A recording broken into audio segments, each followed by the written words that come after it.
Constants, ठीक है ना, स्टार्ट किया था हमने। कॉन्स्टेंट्स होते हैं कौन कौन से? नॉट नल, ठीक है। दूसरा हमारे पास है, नहीं, दूसरा हमारे पास है प्राइमरी की। फिर कौन सा? यूनिक की, यूनिक की। फिर डिफॉल्ट, चेक, और लास्ट वन इज फॉरेन की, फॉरेन की। उसके अलावा सम अदर कीज होते हैं, सम अदर कीज, जिसमें हमारे पास है पहला कैंडिडेट कीज, कैंडिडेट कीज। और दूसरा हमारे पास है ऑल्टरनेट कीज, ऑल्टरनेट कीज, ठीक है। तो कॉन्स्टेंट्स होता क्या है? कॉन्स्टेंट्स का मतलब होता है कोई भी रूल जब हम टेबल क्रिएट करते हैं उसी के उस पे लगाते हैं तो हमारा क्या कहलाता है? कॉन्स्टेंट्स कहलाता है, ठीक है ना। यानी और rule which is putting while creating a table is called constants. तो सबसे पहले हम बात करते हैं नॉर्टनल कॉन्स्टेंट्स की। तो नॉर्टनल कॉन्स्टेंट्स क्या होता है? वैसा कॉन्स्टेंट्स जो कभी किसी के ब्लैंक कॉलम को ब्लैंक नहीं होने दे। क्या नहीं होने दे? कॉलम को ब्लैंक नहीं होने दे, हमारा डेटा जो है ना भरना कंपलसरी हो जाए, उसको बोलते हैं हम ये। जैसे कि ये मानो कि हमने कोई टेबल बनाया है, ठीक है ना, और टेबल के अंदर हमारे पास कोई वैल्यू है, और वो वैल्यू के अंदर हम चाहते हैं कि जो हमारा डेटा है ना वो डेटा क्या हो जाए कि मतलब वो हो जाए, मतलब ब्लैंक ना हो। तो उस केस में हम क्या करेंगे? यहाँ पे हम टेबल के अंदर कॉन्स्टेंट्स बना लेंगे। कौन कौन से? जैसे मान लो कि अगर हमने ये बना रहे हैं, ठीक है, मैं चाह रहा हूँ कि ये जो डेटा है ना वो ब्लैंक ना रहे। क्या करो लैपटॉप में भाई, उनको लैपटॉप बंद करो अभी। ये हमारा ब्लैंक ना रहे तो उस केस में हम क्या यूज करते हैं? यहाँ पे नॉट नल। नॉट नल का मतलब होता है कोई ऐसा मतलब फील्ड जिसको हम ब्लैंक नहीं छोड़ सके, ठीक है ना, उसको हम नॉट नल यूज करते हैं। उसके न्यूज इसके लिए करेंगे क्या? जब हम टेबल क्रिएट करेंगे ना तभी यूज कर लेंगे। जैसे हमें टेबल क्रिएट करना है, हमने लिखा यहाँ पे क्रिएट टेबल, मान लो मैंने लिख दिया यहाँ पे स्टूडेंट, और यहाँ लिखना है रोल नंबर। रोल नंबर को मैं ब्लैंक नहीं छोड़ना, यहाँ लिख दिया इंट, और यहाँ लिख दिया नॉट नल, ठीक है ना। नेम है, नेम को भी तुम्हें नहीं छोड़ना, तो नेम, और यहाँ डाल दिया हमने कैर, ठीक है, और यहाँ डाल दिया हमने नॉट नल। जिस दिन तुम्हें छोड़ना है वहां पे छोड़ दो। पेपर में आते एग्जाम्पल, ये दोनों एग्जाम्पल दे दिया और यहाँ पे तुम छोड़ दो इसको। तो ये हमारा क्या हो गया? Not null. नेक्स्ट जो हमारे पास है वो है क्या? नॉर्टनल के जैसा ही हमारे पास होता है कौन सा? प्राइमरी की, ठीक है ना। कौन सा होता है? प्राइमरी की। क्या डिफरेंस होता है प्राइमरी की और उसके अंदर? प्राइमरी की और यूनिक की में आइडिया है किसी को? प्राइमरी की और यूनिक की। हाँ, प्राइमरी नॉर्टनल होती है और हाँ, देखो, अब पहले हम बात करते हैं कि प्राइमरी की होता क्या है, ठीक है ना, उसके बाद हम बात करेंगे कि क्या है। सबसे पहले बात करते हैं कि प्राइमरी की होती क्या है। पूरे टेबल में कोई एक ऐसा कॉलम, पूरे टेबल में कोई एक ऐसा कॉलम जिसमें सारी वैल्यू हमारी क्या हो? यूनिक हो, उसको हम प्राइमरी की बोलते हैं। जैसे मान लो अगर हमने रोल नंबर को प्राइमरी की बना रहे हैं, इसका मतलब इसकी सारी वैल्यू क्या होनी चाहिए? यूनिक होनी चाहिए। अगर मैं इसमें 3 रिपीट डालूंगा ना तो ये एरर कर देगा, ठीक है ना, ये एरर कर देगा। कैसे लिखेंगे इसके अंदर हम? यहाँ पे सेम है, क्रिएट टेबल, अगर मान लिया लिख दिया स्टूडेंट रोल, और मैंने यहाँ पे लिख दिया इंट, और आगे लिख देते हैं हम यहाँ पे क्या? प्राइमरी की, प्राइमरी की। अब इसका मतलब क्या हो गया ना, अब ये जो रोल नंबर बन गया ना, इसको हम ब्लैंक भी नहीं छोड़ सकते। अगर तुम चाहो एक ब्लैंक छोड़ने के लिए, नॉट पॉसिबल। ना ही ब्लैंक छोड़ सकते हैं, ना ही हम इसको क्या कर सकते हैं, एक से ज्यादा यूज कर सकते हैं। अगर मान लो यहाँ पे है आईडी, तो तुम सोचो कि आईडी के अंदर भी, यहाँ आईडी है और आईडी के अंदर भी मैं डाल दूं प्राइमरी की, ठीक है ना, ऐसे, तो ये भी पॉसिबल नहीं है। एक ही प्राइमरी की हम यूज कर सकते हैं, या तो ये करो या तो ये करो। तो एक अगर प्राइमरी की तुमने बना दिया तो दूसरा प्राइमरी की इसके अंदर हम नहीं बना सकते। लेकिन अगर मान लो तुम्हें इसमें भी सारा डेटा डिफरेंट चाहिए, मान लो A1 A2 A3 A4 और A5, इसमें भी सारा तुम्हारा डेटा डिफरेंट चाहिए, तो उसके लिए हमारे पास क्या होता है? यूनिक की। यूनिक की का मतलब ये हुआ कि अगर किसी भी मोर देन 2 कॉलम्स के अंदर, जैसे ये आईडी हो गया, अगर तुम्हारे पास है फी स्लिप नंबर, वो हो गया। अगर तुम्हें सब में डेटा यूनिक चाहिए, उस केस में क्या करो, जैसे मान लो यहाँ पे ले लिया हमने फीस नंबर, ठीक है ना, तो तुमने यहाँ पे लिख दिया इंट और यहाँ लिख दिया यूनिक की। अगर तुम चाहते हो कि नॉट नल भी ना हो, तो आगे क्या लिख दो यहाँ पे, नॉट नल। तो ये क्या हो जाएगा तुम्हारा, ये जस्ट लाइक अ प्राइमरी की तरह काम करेगा, प्राइमरी की और यूनिक की तरह काम करेगा। ठीक है ना, इसको क्या बोलते हैं हम, प्राइमरी की। तो समझ में आया प्राइमरी की और यूनिक की में। अब इनमें एक डिफरेंस बताता हूं जो कि बहुत ज्यादा पेपर में भी आता है, कि प्राइमरी की और यूनिक की में डिफरेंस क्या है। प्राइमरी की और यूनिक की में डिफरेंस, पहला, जो प्राइमरी की होता है ना, वो बाय डिफॉल्ट क्या होता है, बाय डिफॉल्ट नॉट नल होता है। नॉट नल मतलब तुम्हें नॉट नल लिखने की अलग से जरूरत नहीं पड़ेगी। बट यूनिक की के अंदर इसमें बाय डिफॉल्ट नॉट नल क्या होता है, नहीं होता। ठीक है ना, तुम अपनी मर्जी से दे सकते हो, जरूरत नहीं होता। दूसरा क्या है, कि प्राइमरी की जो होती है ना, वो पूरे टेबल में किसी एक कॉलम को ही लगा सकते हो, यानी use only once in a column, in a column, एक ही कॉलम में एक बार ही लगा सकते हो, ज्यादा नहीं बना सकते हो। जबकि ये क्या है, use multiple columns in a table, use multiple columns in a table, हम जितनी मर्जी टेबल में चाहे लगा सकते हैं। कोई प्रॉब्लम नहीं है। उसके बाद तीसरा में क्या हो जाएगा, जो प्राइमरी की होता है, वो हम जिसको भी बनाएंगे ना, वो यूनिकली आइडेंटिफाइड हो जाएगा। वैसे उसमें भी सेम ही है, यूनिकली आइडेंटिफाइड हो जाएगा। बट क्या है दोनों में, बट दोनों में डिफरेंस है एक, कि ये मेन डिफरेंस यही है कि नॉट नल है, नॉट नल नहीं है। ये बाय डिफॉल्ट जो है, किसी एक ही कॉलम में यूज होता है, और ये मल्टीपल कॉलम में यूज हो सकता है। क्लियर है ये वाला। अच्छा, अब इनका एक एक एग्जाम्पल कर लेंगे। एग्जाम्पल का मतलब क्या, कैसे एग्जाम्पल करेंगे। एग्जाम्पल करने के लिए एक तीसरा हमें क्या करना होगा, यहाँ लिखेंगे क्रिएट टेबल, और जैसे मान लो लिख दिया यहाँ पे स्टूडेंट, और यहाँ ले लेते हैं हम रोल, और यहाँ लिख दिया इंट, और यहाँ लिख दिया प्राइमरी की, पूरा लिख देना प्राइमरी की। लेकिन यूनिक की जो होगा वो मल्टीपल टाइम भी आ सकता है। जैसे मान लो मैंने रोल में लिख दिया, ठीक है ना, आईडी में लिख दी, फोन नंबर में लिख दिया, सब में लिख सकते हैं हम यहाँ पे यूनिक की, यूनिक की, यूनिक। लेकिन प्राइमरी की हम बस क्या लिखेंगे, एक में ही लिखेंगे। ठीक है, समझ में आया। तो ये बहुत ज्यादा इंपॉर्टेंट है, पेपर पॉइंट ऑफ व्यू से भी और हर तरीके से भी बहुत ज्यादा इंपॉर्टेंट है ये। बहुत ज्यादा पूछा जाता है प्राइमरी की और यूनिक की में डिफरेंस, इंटरव्यू वगैरह क्वेश्चन में भी यही पूछा जाता है। तो बहुत ध्यान से इस क्वेश्चन को करना है हमें, जब हम टेबल क्रिएट करते हैं तभी हम लगा देते हैं। ठीक है। अच्छा, नेक्स्ट हमारे पास कौन सा है, जो नेक्स्ट है वो है कौन सा, चेक और डिफॉल्ट। ठीक है ना, चेक और डिफॉल्ट। देखो, चेक कांस्टेंट का मतलब क्या होता है, कि अगर मान लो हमारे पास कोई ऐसा डेटा है, या ऐसा कोई कॉलम है, हमारे पास कोई कॉलम है, जिसका कॉलम का जो एज है ना, वो कुछ क्राइटेरिया के कारण है। मैंने डाल दिया यहाँ पे एज, और मैंने ये चाहता हूं कि इस कॉलम में वही बच्चा एंट्री करे जिनका एज 18 या 18 से ज्यादा है। ठीक है ना, तो हम यहाँ पे कंडीशन लगा देंगे, चेक कांस्टेंट लगा देंगे। चेक कांस्टेंट करता है क्या है, it is use to check conditions while entering data into the row. कैसे, जैसे हमने किया यहाँ पे क्रिएट टेबल, टेबल का नाम दे दिया मैंने यहाँ पे जैसे स्टूडेंट, ठीक है ना, मैंने दे दिया मान लो यहाँ पे एज इंट, और यहाँ पे दे दिया check age greater than equal to 18। देख रहे हो, यहाँ पे मैंने कंडीशन दे दिया।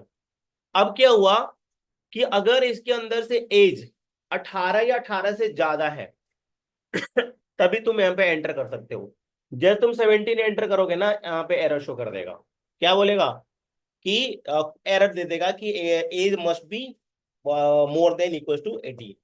तो तुम यहाँ पे 17 डालो, या फिर क्या डालो, 18 डालो, 18 से ऊपर तुम्हें डालना कंपल्सरी हो जाएगा। ठीक है।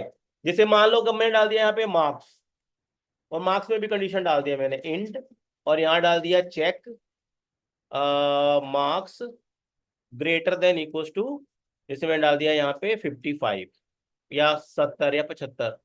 तो जिनके मार्क्स 55 से ज्यादा होंगे वही वो फॉर्म भर सकते हैं या एडमिशन ले सकते हैं। तो ये सारी चीजें कंडीशन लगी होती है कहाँ पे, चेक कंडीशन।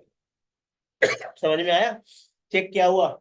चेक हमारा एक वैसा कंडीशन है जो कि एक ऐसा कंडीशन सेट कर देता है जहां पे हम डेटा जैसे एंटर करते हैं अपने उसके अंदर, उसके अकॉर्डिंग ये काम करना शुरू कर देता है। क्लियर हुआ? चेक। चेक के बाद हमारे पास नेक्स्ट है डिफॉल्ट।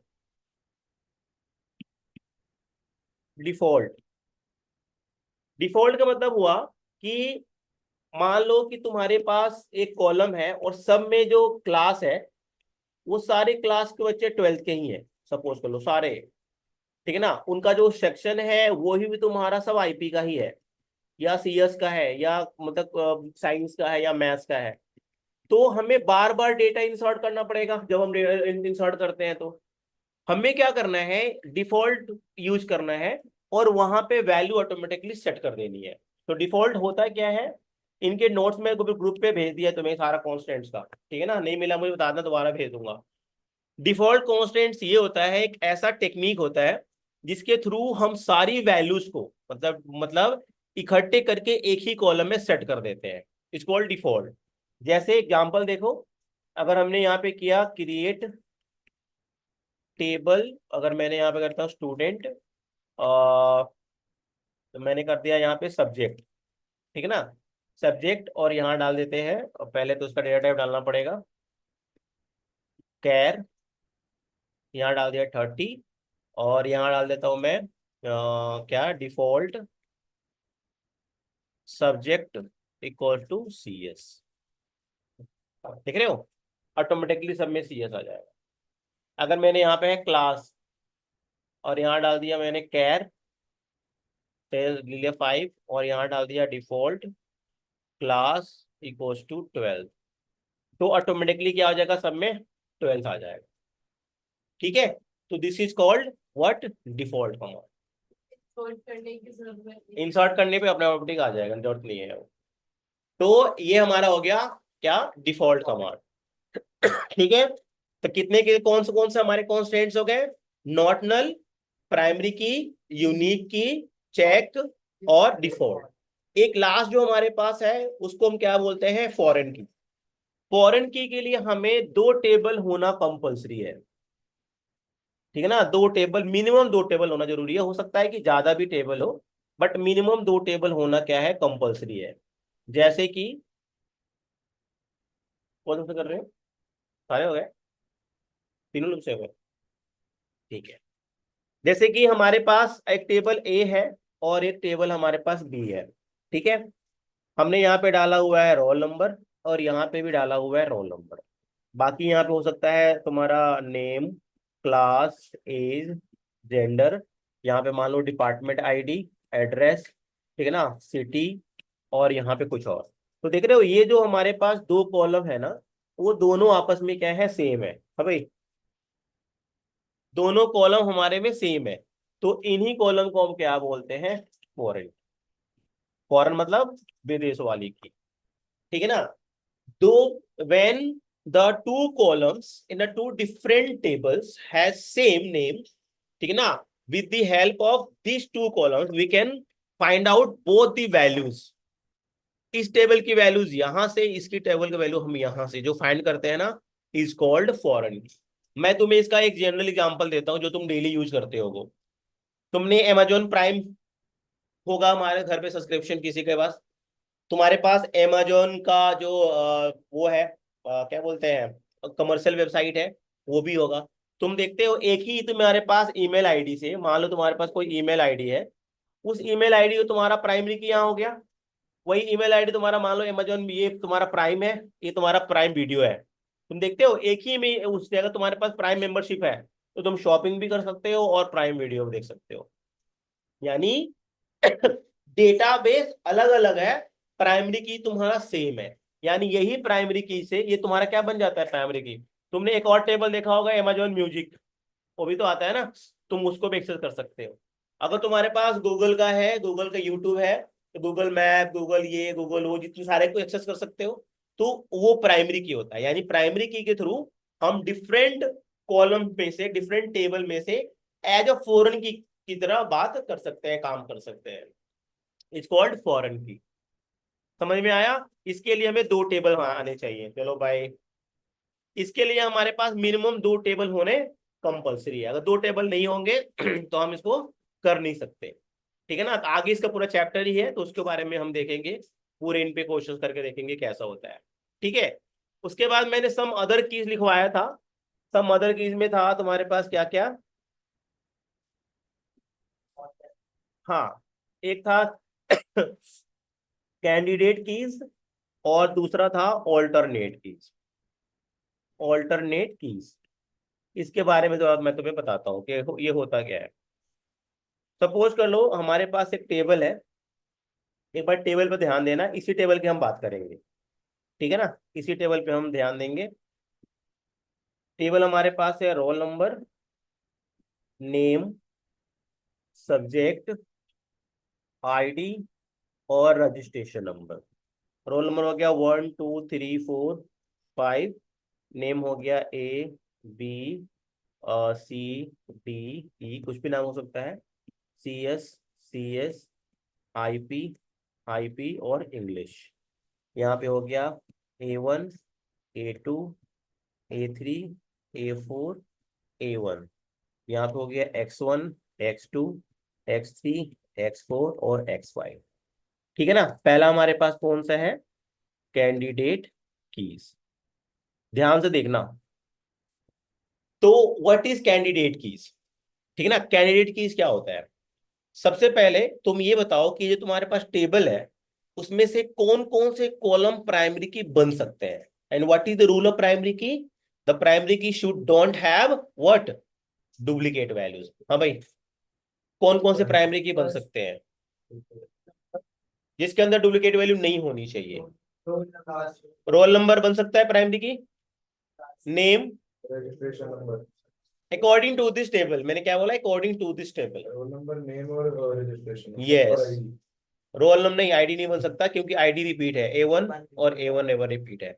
मतलब तुम्हारे पास 3 कॉलम्स, नेम, रोल नंबर और रजिस्ट्रेशन नंबर। आईडी में रिपीट है ना, A1 और A1 रिपीट है। तो पहला रूल तो तुम्हें ये समझ में आ गया कि कैंडिडेट की बनने के लिए तुम्हारे पास क्या होना चाहिए? कॉलम के अंदर क्या होना चाहिए? प्राइमरी की बनने की कैपेबिलिटी होनी चाहिए। What is candidate keys? Candidate keys are those keys which have ability to become a primary key. जिनके पास प्राइमरी की बनने की क्या है? क्षमता है। इनके पास एबिलिटी है, जो प्राइमरी की बन सकता है। वो क्या हो गया हमारे पास? कैंडिडेट की हो गया। जैसे तुम्हारे पास मान लो क्लास है, क्लास में तुम्हें मॉनिटर का इलेक्शन करना है। ठीक है ना? तो उनके पास कुछ कंडीशन रख दिया गया कि मॉनिटर वही बनेगा जिनके थ्रू आउट 80% आ रहा है, जो कभी फेल नहीं हुआ हो, वो मॉनिटर बनेगा। यानी कंडीशन ये हो गया कि कोई डुप्लीकेट वैल्यूज नहीं होनी चाहिए, और क्या होना चाहिए? किसी में नल वैल्यूज नहीं होनी चाहिए। यही होता है ना प्राइमरी की कंडीशन। तो 3 बंदे खड़े हो गए, इलेक्शन हुआ तो 3 बंदे कौन कौन से खड़े हो गए? रोल नंबर, नेम और रजिस्ट्रेशन नंबर। इन्होंने बोला कि मेरे अंदर कैपेबिलिटी है प्राइमरी की बनने के लिए, लेकिन बनेगा तो कोई एक ही मॉनिटर। ठीक है ना? तो what is candidate keys? Candidate keys are those keys which have ability to become a primary key, जिनके पास प्राइमरी की बनने की पूरी क्षमता है। तो हमारे पास कौन कौन से हो गए? These are the roll number, name और registration number. This 3 have ability to become a primary key. ठीक है। अच्छा, ये तो तुम्हें पता है कि प्राइमरी की पूरे टेबल में एक ही होता है। तो तुम इन तीनों में से किसी एक को प्राइमरी की बना सकते हो, जीतेगा इन्हीं में से कोई एक। तो तुमने रोल नंबर को प्राइमरी की बना दिया, अब ये बन गया प्राइमरी की। जो जीते थे वो हार गए, कौन कौन से? ऑल्टरनेट की बन गए वो। यानी those candidate keys which have failed to become a primary key, वैसे कैंडिडेट की जो जीत नहीं पाए, हार गए। और हारे कौन कौन? नेम और रजिस्ट्रेशन नंबर। तो जो नेम और रजिस्ट्रेशन नंबर जो हार गए ना, उनको हमने क्या बोला? कैंडिडेट और ऑल्टरनेट कीज बोला। क्लियर? समझ में आया?